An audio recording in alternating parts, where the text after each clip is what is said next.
people can do whatever they want, and it causes a lot of chaos because anyone can attack you or do anything. So there are like people fulfilling maybe their illegal desires in the purge, right? Lots of death, lots of killings, thefts. Okay, so you think it might be like the purge if we had no more laws, no more government, no more police. What do the rest of y'all think?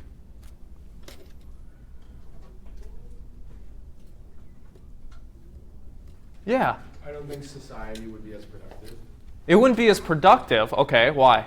In the sense that government's position is for people to come together as in a common goal, and then have all the resources and people to complete that. In this society, people would divest all their interest from the government, and so it would be very difficult to do large-scale. It would be very difficult to complete large-scale goals. Well, like you're thinking maybe social welfare programs, carry those out? Yeah. Okay. So yeah, diminished capacity to do kind of put into place large-scale policies and systems and things. Okay. I'd say I don't actually believe a society could exist without these, not because these couldn't be destroyed and abolished, but because they would just create new ones instead, and it would just be starting from the ground up. But there is no community of people with no rules, or the tragedy of the commons is going to happen, and we need a rule for that, and that's just how governments form. It's like that over time. You've got someone who takes too much, and then all of a sudden you need someone to kick them out. Then you've got police. I just don't think any sort of community exists without these in some lower form that eventually becomes the high form of government that we have now. So you think something like this is going to be inevitable? Yeah. Like when all people, all social groups you could imagine coming and living together for an extended period of time. Like we won't actually be able to get rid of this. Yeah. Okay. Do y'all believe that if we suddenly got a broadcast on our phones with the president saying, okay, there are no more laws, I'm stepping down, y'all can do whatever you want, would we start killing each other in this room? Probably, you think so? Think I'd take my hatchet out and start going to town on my students? Really? Walker, what do you think? What would it be like? I think likely the first 24 hours is pretty normal.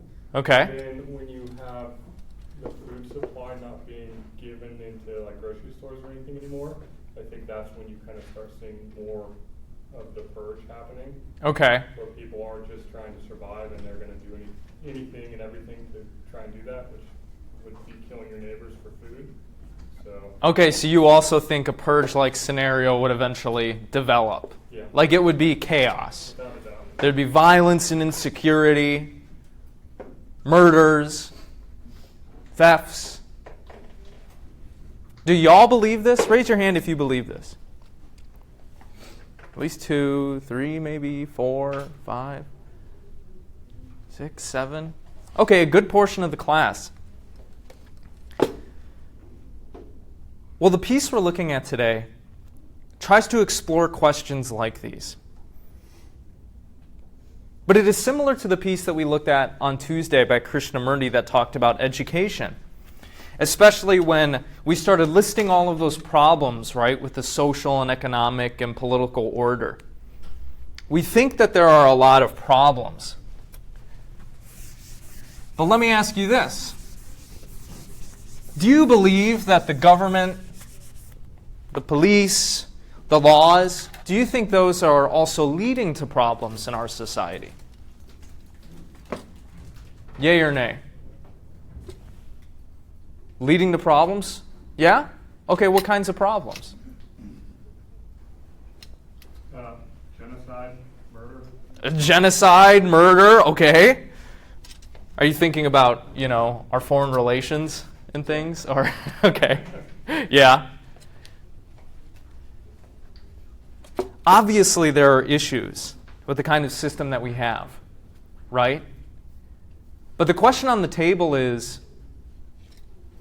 would we be better off just getting rid of these things? You might think that the current system we have now is very oppressive. It's exploitative. It's alienating and marginalizing for a ton of different social groups. Well, Goldman thinks something similar. Emma Goldman, who was largely responsible for drawing up support for the anarchist movement in North America, wrote this piece many years ago in which she tried to explain what anarchism actually is. Because she thought that a lot of people had a misunderstanding about what this kind of social order would look like. A lot of people associate anarchism with just chaos and violence in the streets, right? And us just stabbing each other over a can of beans, you know? But what she's envisioning here is a kind of society in which we voluntarily associate with one another and cooperate. And she tries to draw attention to the kinds of problems that the system that we're living in lead to, such as the exploitation that I mentioned. People, living on the streets and not having homes. People not making enough money to survive. So today, we're going to try to take a big picture view of the society that we live in and perhaps human nature as well. Because whether you're in business or philosophy or STEM, how you treat other people and how you're going to act out there in society is going to be informed by what you think human nature is like. So this is what we're going to explore today. Now in this piece, it's pretty obvious what she's trying to do here. Right? She's trying to explain to the reader what anarchism actually is, what it stands for, and to defend it from a few objections. Namely, that anarchism, a society without laws, government, police,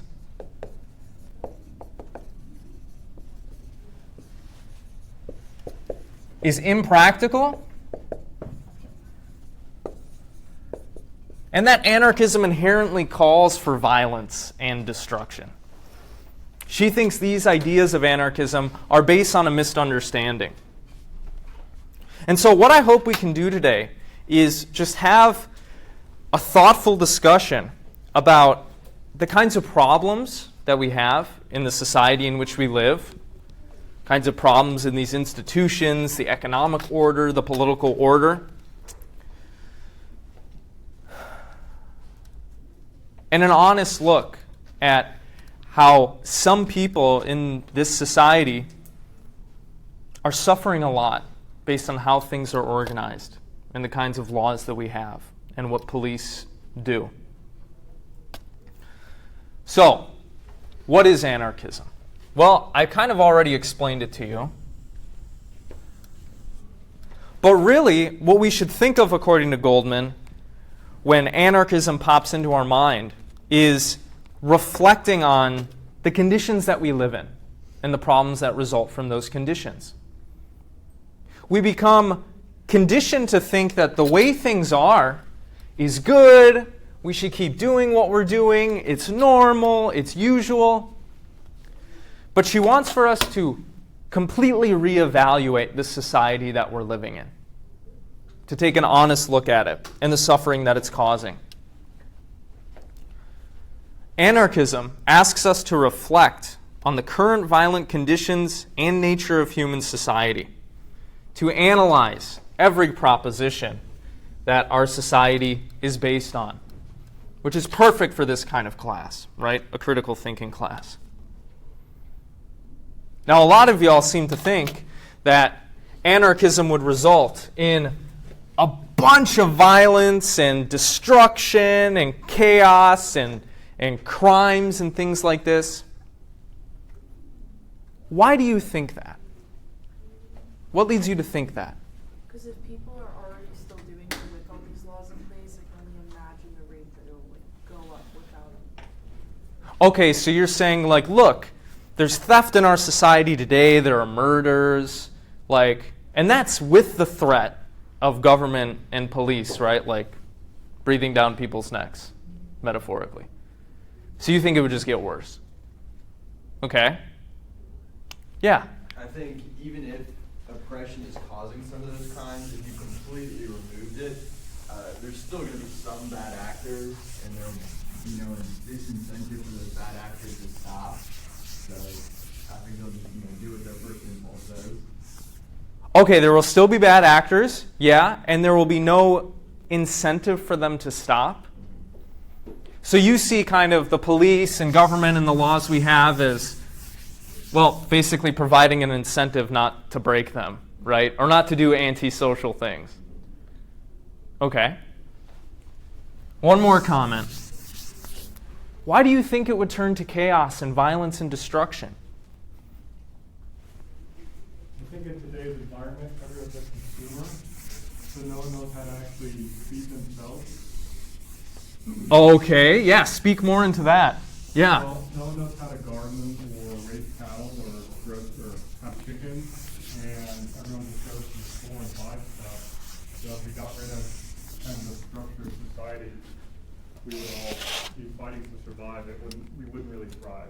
So we don't have the knowledge and skills necessary to kind of live in a deindustrialized society, Yep. right? Yeah, I mean, I don't know how to grow my own food. Do y'all? I mean, I just go to Aldi, right, and pick up what I need. Or Target if I'm feeling bougie or whatever. You might think that the reason we don't have that kind of knowledge, though, is because of the system that we have in place. And because of our educational system. No? We aren't teaching people these skills, perhaps. We aren't teaching people this knowledge. What I'm trying to get at here is I'd like to resurrect a point I made earlier. What you think is going to happen in our society if we got rid of laws and police and government is deeply informed by your view of human nature. What are human beings naturally like? Let me paint two pictures for you. All right?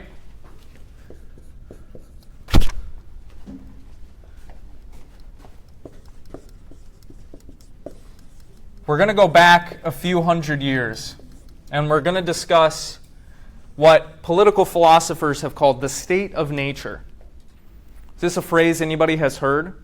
State of nature. It's basically this. What social communities would look like without a governing power or authority, without laws, without the kinds of institutions that we have today. This is what philosophers like Hobbes and Rousseau would call the state of nature. Now, Thomas Hobbes, English philosopher, in his masterwork Leviathan, argued for this. In the state of nature, the life of man, quote, would be solitary, nasty, brutish, and short. Like many of you, he thought that without a government, without police and laws in place, it would devolve to chaos and violence and destruction, and insecurity. He imagined that in the state of nature, we would be at each other's throats.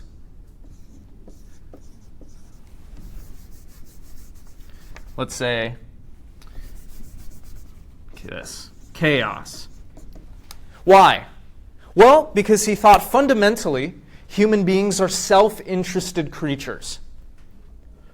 They're not evil, but they're self-interested. And they are fundamentally motivated by passion, by emotion. We are self-interested creatures ruled by our emotions, namely fear. And what do people do when they're afraid? Well, they lash out, right? So, he imagined, if we were in the state of nature, it would be chaos. We would fear every other person, and because we're looking out for number one, we wouldn't hesitate to kill them if necessary to protect what we have or our families, or to make sure that we're getting food, shelter, water, clothing, etc. Therefore, he said, instituting a government, some sovereign authority with a monopoly on force is necessary. And in fact, he said any government, even a dictatorship, would be preferable to this. This seems like a picture a lot of y'all resonate with. But let me paint another picture for you. That of Jean-Jacques Rousseau. He has a very different understanding of human nature. He thinks that humans, while they are self-interested, there's a part of us that's like that, are naturally averse to conflict. And we are compassionate. We're actually naturally good, naturally pro-social. The problem, he said, is that way back when, the first person to set up stakes or a fence around a plot of land and to say, this is mine, the person to institute private property is responsible for humanity's downfall and the kind of greed and ambition that we see today and the kind of vice and violence and exploitation. He thought ever since private property was set up and people saw that it was advantageous to have large plots of land and cultivate more than they need so that it could sell for a profit, that kicked off the mess that we're in today. And over time, the vices multiplied. Inequality multiplied. Inequality, he says, used to just be about our natural capacities. Some people were smarter or faster than others, but with the institutions of things like private property, now there are massive gaps between people when it comes to capital, wealth, and things like this, status, political power.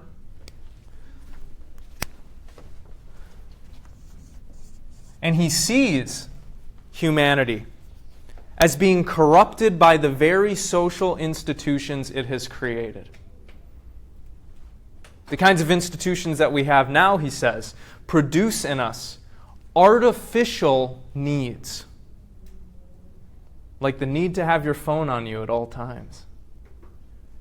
Like the need to have an Instagram account. Like the need to get A's in class and be disappointed and upset and stressed about this, right? These aren't things that we actually need, but we've been conditioned to think without them we will not be happy. And consequently, we have been corrupted by our social institutions. Naturally, we are good, but we are bad now because of the way we've set things up. And he says, all ran headlong into their chains in hopes of securing their liberty. So, human beings in the state of nature would actually be happier and healthier, more compassionate.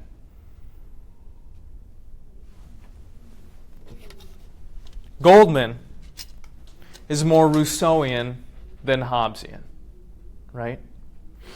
She doesn't view human beings as these naturally evil things that want to be at each other's throats, that are going to do violence all the time, that are going to rush into conflict.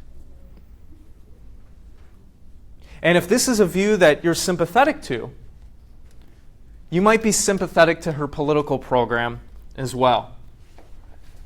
She says anarchism is not senseless destruction.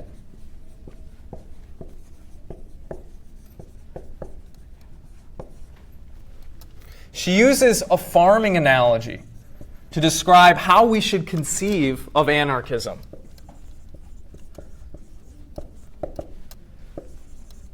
Anarchism is like clearing the weeds in a field.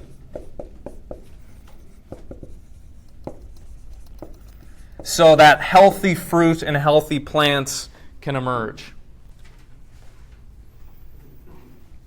She defines anarchism as follows. Quote, "The philosophy of a new social order based on liberty unrestricted by man-made law."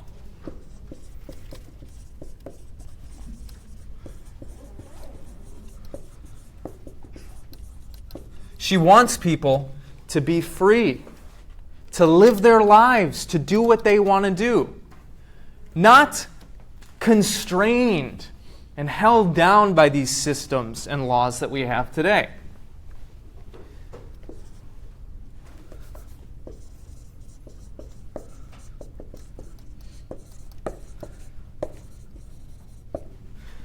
And she says anarchism is the theory that all forms of government rest on violence.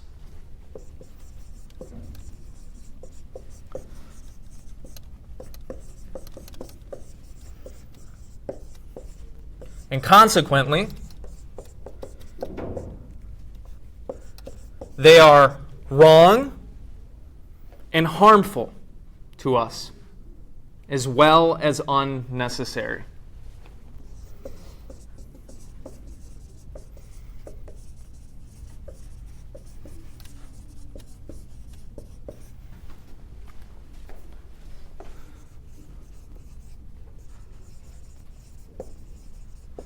You don't need to go far to kind of see evidence of the kind of view she's laying out here.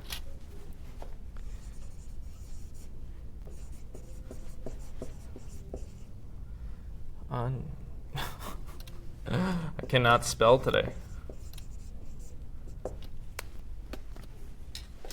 Think about all the things you can't do because of the laws that we have. Think about all the ways your actions, your behavior, your life path is constrained. In some municipalities, it's illegal to catch rainwater for yourself.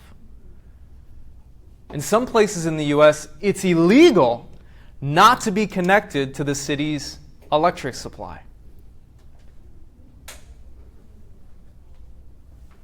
In many places, you cannot enter a certain plot of land because it's private property. It's not being used for anything. It's off limits to you. You can't have it. You can't use it. Goldman fundamentally thinks we've set up a system that has greatly restricted our liberty, that is doing immoral things, and that is leading to suffering.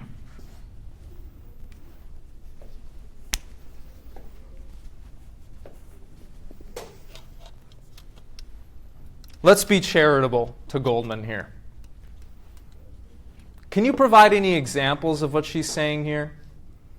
How are some of the laws or institutions we have today harmful? Angel. She kind of says they all rest on violence because they're all they're contingent on subjugation. You have to be submitting to these forms of government or religion for them to have power, and so they only exist to restrict your freedom, and that is the highest harm for someone who wants liberty. Right. the kind of system that we set up is one in which we've given the government the monopoly on violence. To punish people, to imprison people, etc. Right? You can't be a vigilante in the U.S.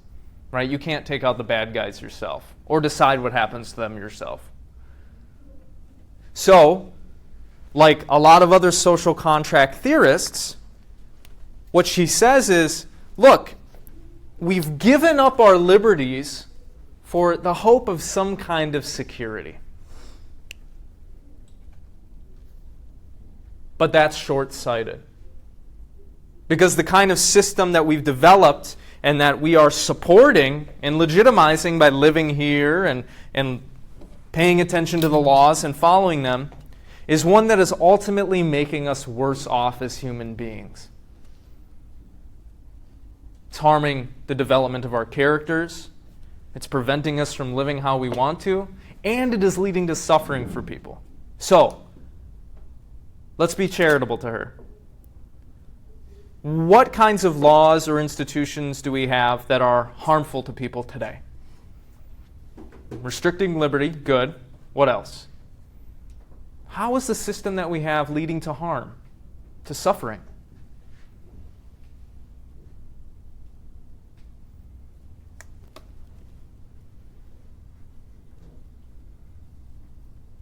Yeah. I guess it's not necessarily, but what is it? Oh, I just lost the word. What is it? Healthcare. Healthcare, okay. Universal healthcare. We don't all have universal healthcare. So depending on how much we pay, is how much we pretty much get out of it. Yeah, okay. So there are people who aren't getting the healthcare that they need. Yeah? There are people who are suffering right now and can't get the healthcare that they need. Good. What else?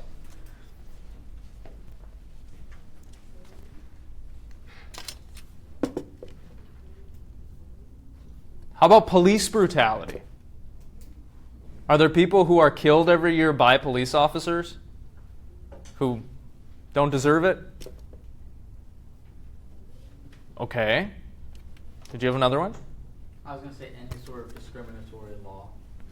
Okay. So you think some of the laws we have are discriminatory? Yeah. That obviously leads to suffering, right? Lack of opportunity. We might think it's unfair. What else? Yeah. Capitalist system leads to lots of inequalities and different access to food and basic things like water. Okay. Yeah, so she would agree. We've set up a system in which, look, there's a bunch of wealth concentrated in the hands of very few individuals, and there are people left fighting for scraps. There are many children who don't have the same educational opportunities, right? Just based on where they live and what kind of family they were born into, right? There are discriminatory laws. There is, let's say, unequal administration of law. Do you think the politicians we have in the U.S. are going to get busted for insider trading? Would we? Probably, right? So the law isn't justly applied to all people as well. Goldman wants us to see this. She wants us to see the harms that this system is leading to. Okay? Because ultimately she thinks what we should prioritize is freedom. It's liberty. She says, anarchism seeks to harmonize the individual and social instincts of humans.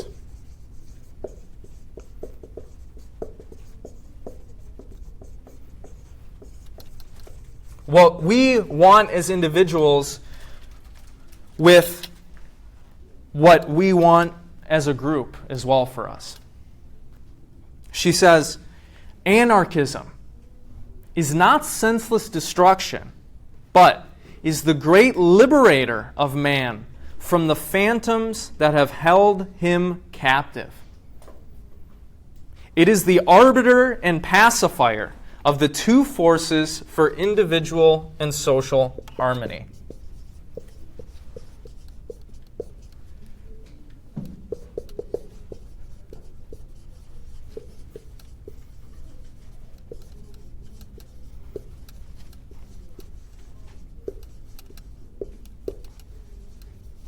She would say, all of your ideas about why you think anarchism would be bad, why it would lead to violence and destruction, perhaps why you can't imagine a better system than the one that we have, these are views that you've been conditioned into by our society. I mean, be honest. How long and deeply have you actually reflected on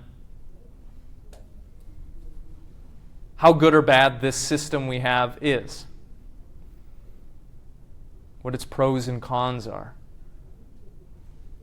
Probably not very much, right? I mean, we all have shit to do. We have to go to our jobs. We have to survive. Like Krishnamurti was saying, we've been educated into a certain worldview, into certain beliefs, and consequently, we've been conditioned to, be a cog in this giant machine to keep it running. In other words, we are held captive by various phantoms, or you might say we've been kind of brainwashed about anarchism. She says, personal fulfillment can only come about if people are free.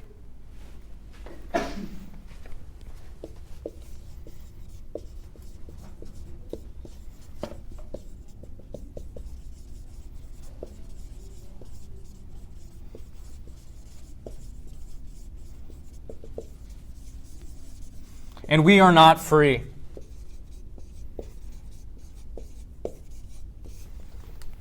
What can't we do? Well,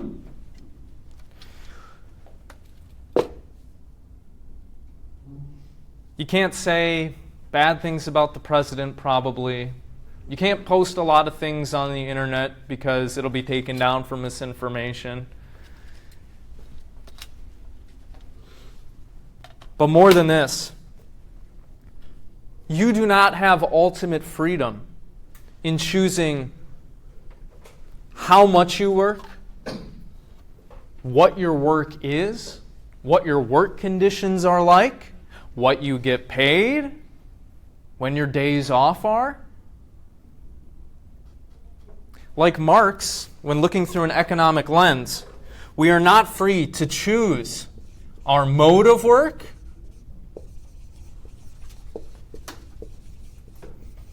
our conditions of work, and if we want to work.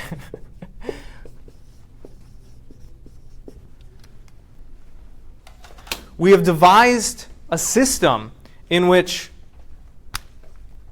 we're forced to take up a job we don't love under conditions that are not great for us, having to do what our boss says.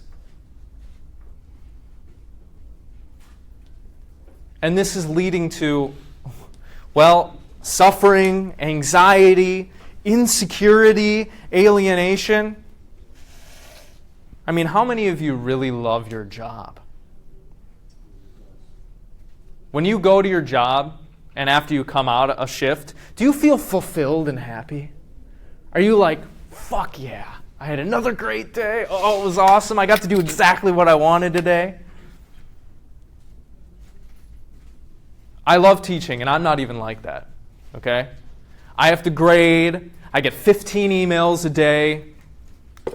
I actually have a lot of freedom in my job, which is great. But I still have to pay taxes. I can't write about what I really want to write about. because that would probably lead to me being fired. I have to publish in this system that is, well, it's looking for a certain thing. I have to play by certain bureaucratic rules. Think of how much suffering you have in your life because of your lack of freedom to choose what you want to do, your job, whether you want to work at all. This is what Goldman is trying to get us to see. And she thinks that we've been brainwashed into thinking anarchism is bad. We've been brainwashed to think that a better system is not worth fighting for or is not possible by three main things. So, if you read the piece for today, bring those up in your groups. What are the three enemies or the three phantoms that are holding us captive in society today? Go, talk to the people around you.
Keep up the conversation. Come on, what are the three enemies of anarchism? The three phantoms holding your mind captive.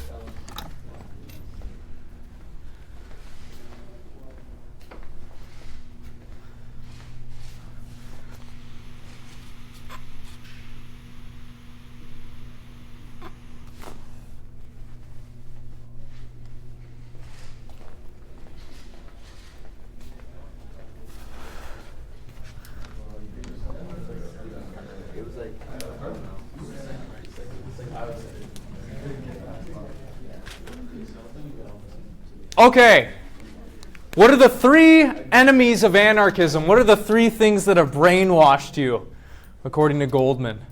Three things that are holding you back. Yeah? I can remember the third one, but wasn't it like property and government were like two of them? Yes. Here, let's start out with private property. Ooh, the boogeyman of private property. How is this holding you back?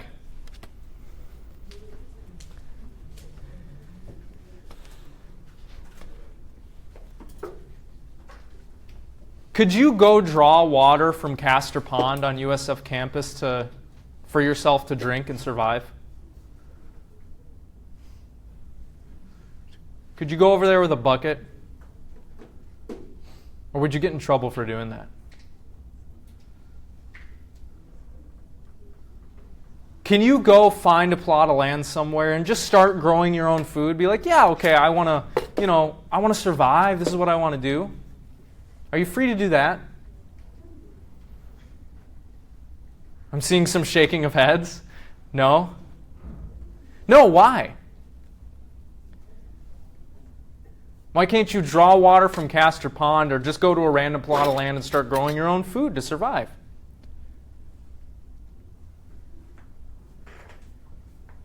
Why?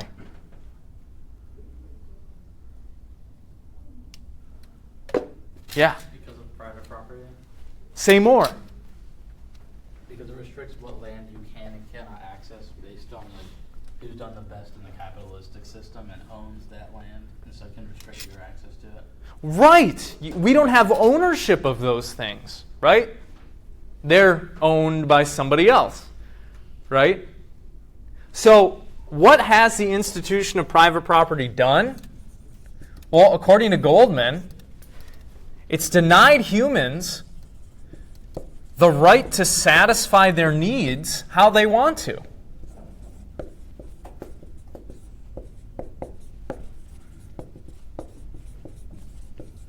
You can't live wherever you want. No, you have to pay an exorbitant amount of rent each month to live in somebody else's building that they own in order to have shelter, right? Unless you're lucky enough to have bought a home already. Or you mooch off your parents, because they own their home, maybe.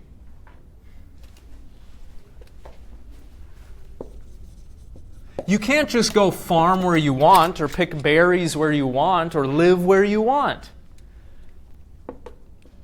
Because people have divvied up the land, and they've said, you're not allowed to come onto my land. This is mine. Whatever is on it is mine. You can't have it.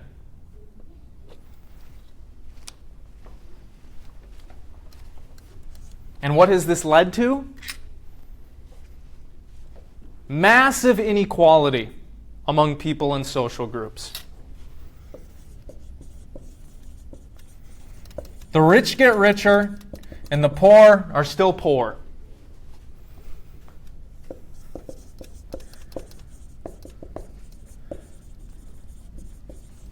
And you might think that the kinds of systems and institutions we have today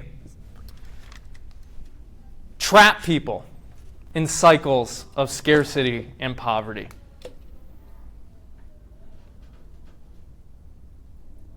You're low class and you work a construction job. The amount you get paid is limited, but you need boots for your job. So what do you buy? Well, you buy what you can afford. You buy the cheap boots. But because you bought the cheap boots, you're going to have to buy another pair in a year. And you may end up spending more money over time than you would have if you had had enough money in the first place to buy the higher quality boots.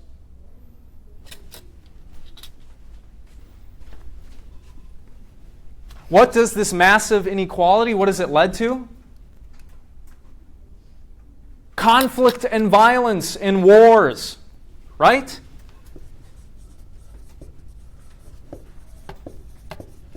What do you think the reason is people go to war and they steal from each other and they murder people?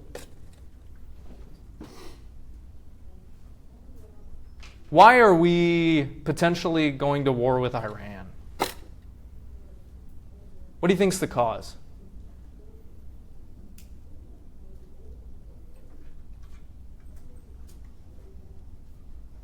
Does it have to do with property? Does it have to do with acquiring property? Perhaps.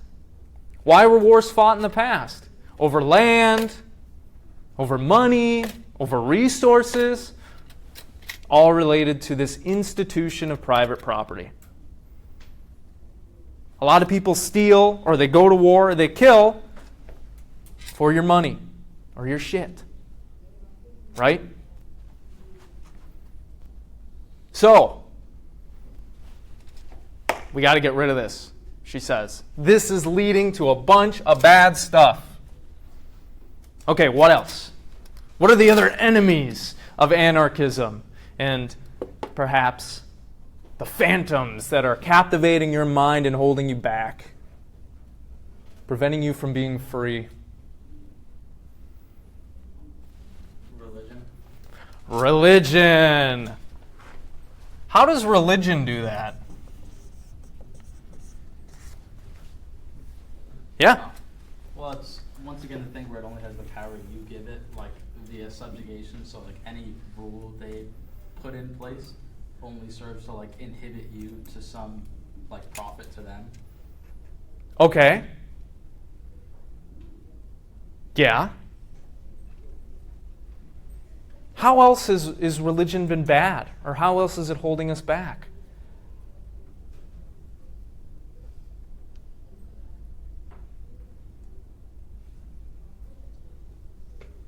let's say you're a Christian, for example. Can you live your life the way that you want to? Or are there certain rules and commandments you have to obey?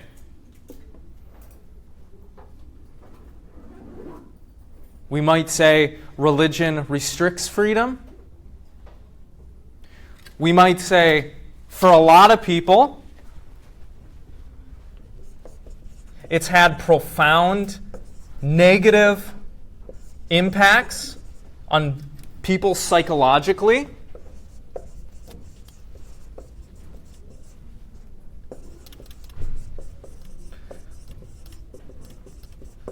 Just talk to somebody you know who was raised in a religious household and who is no longer religious.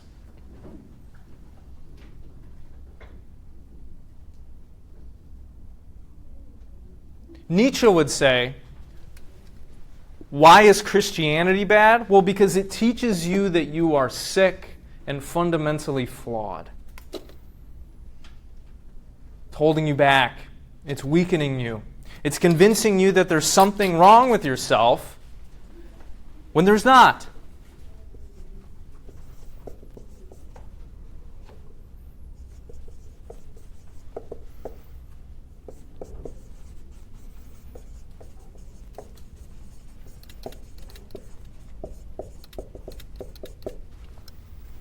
And Nietzsche would also say, for example, that what religion does is it conditions you not to put energy and thought into this life, but to care about some hypothetical life after you die.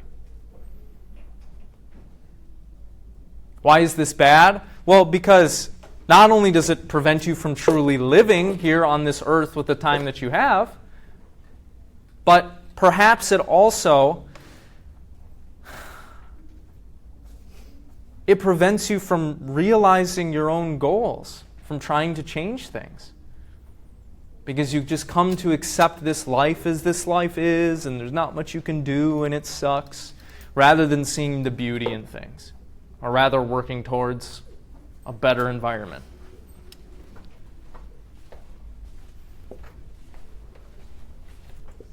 She says that religion has humiliated and degraded humans.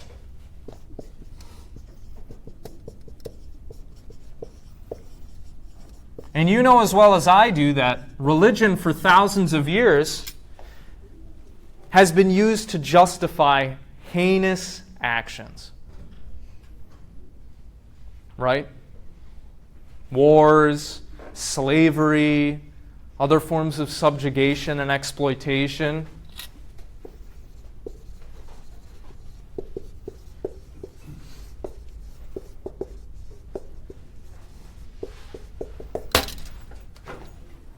If you believe that God exists and that you're on the right side of history, well, you can use that to justify almost anything, right? Oh, what I'm doing is I'm engaging in holy activities. This is actually right because God said so. I need to kill or enslave these people, or I need to go to war, so on and so forth. Okay, good. What's the last enemy? What's the last thing that's holding you back and preventing the realization of anarchism in our society?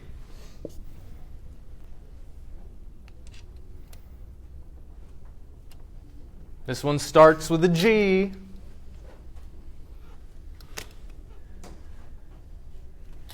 Government. Government, thank you, yeah.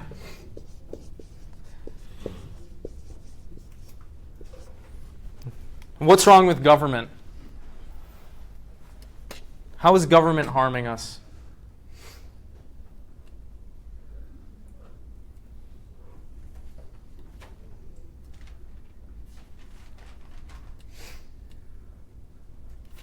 It doesn't provide the liberties it promises. Oh, it doesn't provide the liberties it promises? That's a good one. Yeah, and let's say it also restricts our liberty, right? You can't do whatever the hell you want to do. And you might say, and it doesn't fulfill its proper role. I mean, what is the purpose of government supposed to be?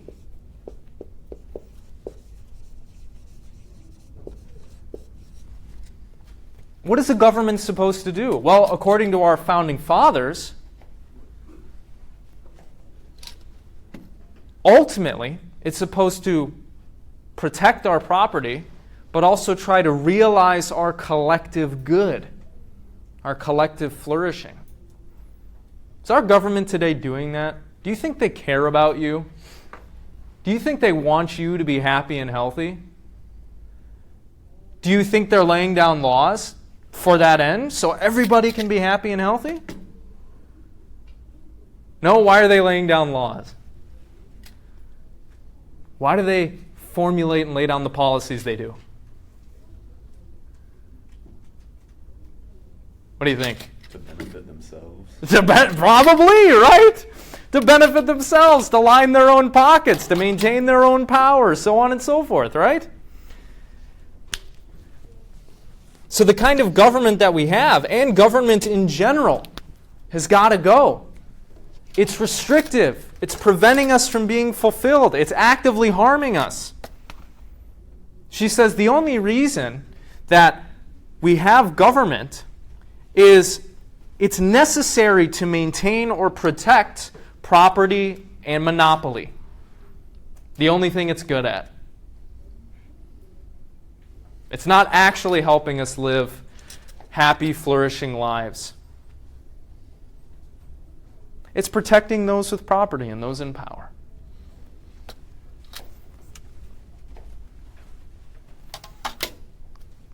This is the kind of picture that she's trying to paint of our society today and anarchism.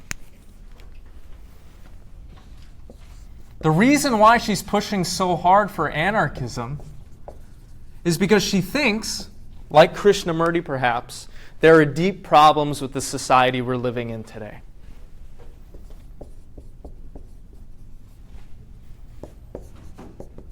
For example, there's crime, right?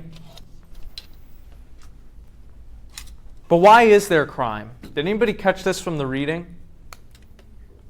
Is there crime because people are naturally evil? Or vicious or cruel?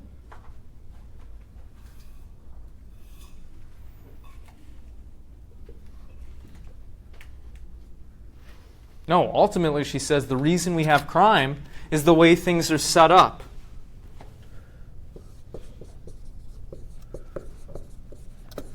People ultimately turn to crime, she thinks, because they don't have their needs and desires met.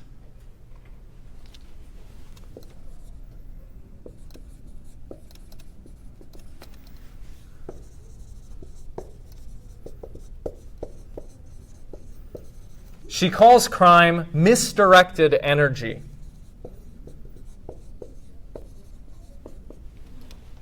People don't ultimately, most people, don't ultimately just want to commit crimes, but it's because they're trying to obtain something they didn't have, right? That they have been denied from the system. She says current work sucks.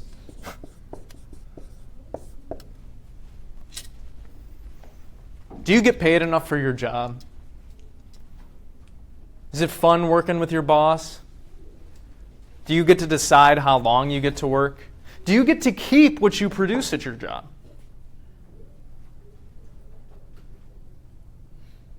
No. Right? Whatever you make at your job is property of the company that perhaps they then sell for a profit for themselves. You don't get to see any of that profit.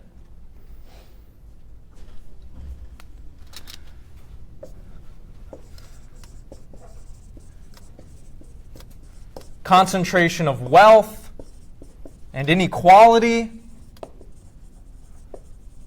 We're all left fighting for scraps when people are making more in 2 minutes than you're going to make in a year just because of their investments. Especially me, because I don't get paid very much at all.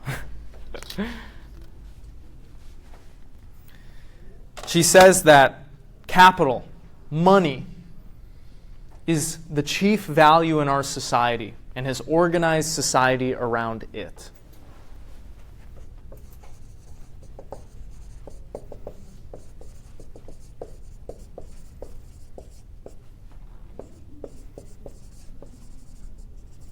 You can't do anything in this society without money, right? So you need to spend the rest of your life slaving away so that you can make enough money so that you can survive.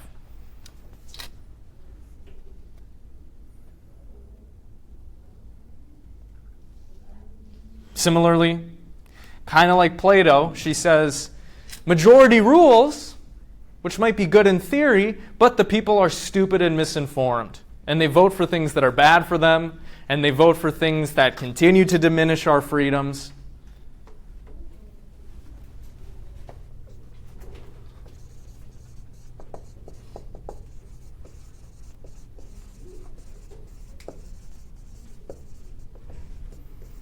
It's the majority that keeps this oppressive society running. It is the majority that compels us to conform, to squash our own individuality, to prevent our own individuation. And consequently, if we actually want things to get better, we're going to have revolution. This is the only way things are going to ultimately change. If we keep doing what we're doing, we're going to keep being unhappy. Our wonder at life will continue to dissolve as the responsibilities and tedious tasks pile up. And you will find yourself at the end of your life, if you're lucky enough to live that long, having spent way too much time on work, having regrets, and perhaps being depressed and unfulfilled. Okay, so that's the picture she paints. What do you all think? Is she right? Is she not right? What's coming up for you?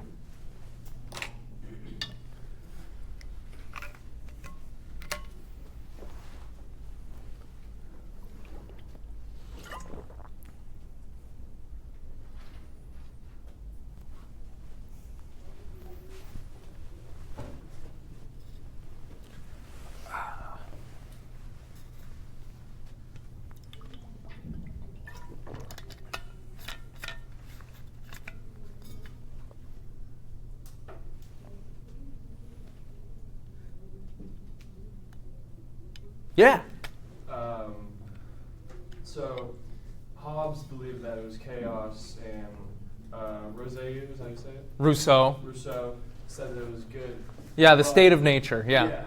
I see that as like, but people have both. For instance, someone could have heavy investments and be on the wealthier side of the spectrum, but could still have the good in them to provide for themselves and their families. Sure, yeah. Yeah. So maybe you think, yeah, Goldman isn't accounting for that here. Maybe she's painting like, you know, all the wealthy people or the people in power is bad when that's not true. Yeah? Yeah. I think she discounts why we need some of these systems. Like, Okay. people hate their jobs, but like any job that's created is usually like a result of demand. And it's like, if we don't have property, we can't have these large-scale farms or the incentives to like invest in food so that we can overproduce so that everyone can eat. Because in society, if we all did the job we wanted to that brought us the most fulfillment, and everyone in one house starts making shoes, no one's making food, no one's investing on how to make that food enough for everyone on a limited plot of land. Like, without the incentives of property to innovate, we won't meet our own needs, because doing the job we want doesn't correlate with what we need as people. Well, what if, I see your point, let me play devil's advocate. What if instead of worrying about all this mass production and stuff, you just went and built a commune with your friends? Wouldn't that be enough incentive to do the daily tasks? Live with your friends, be free, grow what you need? Do we have to live on a mass scale like this? What do you think? I guess. I think that overpopulation is the reason that just couldn't work. Okay. So maybe we passed a point of no return. Yeah, like that kind of works in like small scale. If you could have like a commune dotted across all of America, which you probably still can't because private property is like takes a lot of space that actually isn't being used. Right. But like eventually, we're always going to pass the point to where the land can't provide for the people that are 8 billion people. The land can't provide for it naturally, and then you need like large scale incentives to invest into how to actually make it spread across that many people. Okay. Yeah, so maybe that kind of, smaller community commune living, it's not feasible right now for everybody. Maybe the system that we have is, broken as it is the best we got? What do you think? You agree with her or not? Yeah. I think it'd be really hard to create a consistent healthcare system in an anarchist society. Ah, okay. Yeah, say more about that. Ours isn't great right now, obviously, but it exists, which is nice. There's no reason for anybody to be a doctor because they're all farming their own food. So there's just no incentive to go into healthcare and to help other people if you are just trying to benefit yourself and get your own food.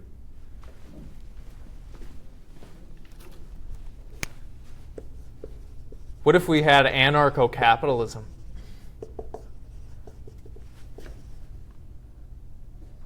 Yay or nay? Nah. Nah, why? Because like the problem with capitalism is that the government structure will eventually just retrofit itself around it. Like capitalist chief value organizes society around it. Any society where that happens is just going to resemble this one. Okay, so we're going to end up with the same kinds of policies and institutions that we have that she's saying is bad. Yeah, it's just going to end up with like supply and demand in places that fails. So like places you're going to need some sort of government to step in. Okay. Not To actually, regulate things, Yeah. that's kind of what you're thinking? Okay. So maybe that's off the table then. How about anarcho-communism?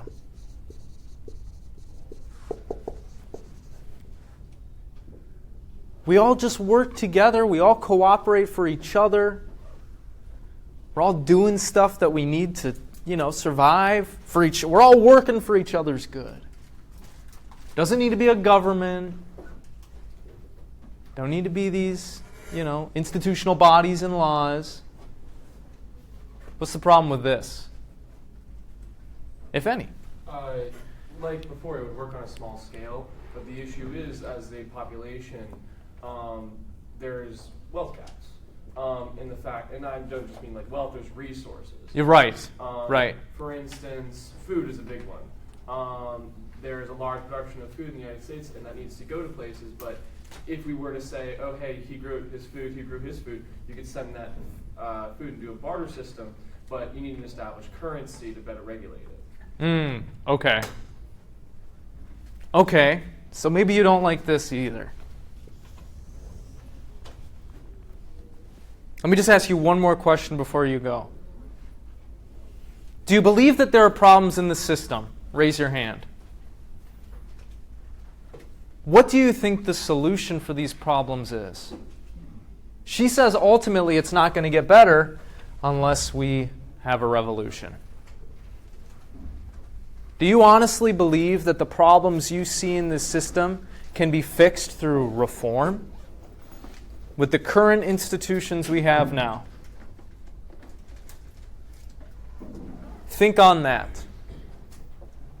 That is the food for thought I will give you for today. All right. Thank you very much. I hope you all have a wonderful weekend. I will see you on Tuesday for a very weird reading that we're going to look at. How do you pronounce it? Metaxu. Yes.